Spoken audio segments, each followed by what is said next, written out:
दोस्तों, मैं time machine से पहुंच चुका हूं कुषाण काल में।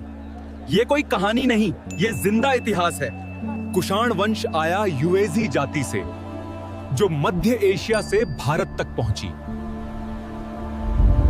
इसी बदलाव के दौर में उभरे कुजुल कड़फिसेस, कुषाण वंश के संस्थापक। लेकिन कुषाण वंश का सबसे शक्तिशाली राजा था बैक्या, महान कनिष्क। कनिष्क ने बौद्ध धर्म को विश्व पहचान दी और चौथी बौद्ध संगीति कराई।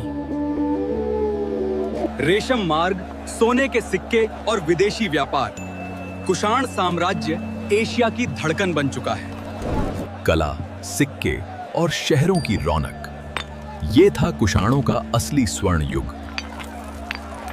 अगर ये जिंदा इतिहास पसंद आया, माई हूं बिहार को सब्सक्राइब करना। अगला टाइम जंप जल्द।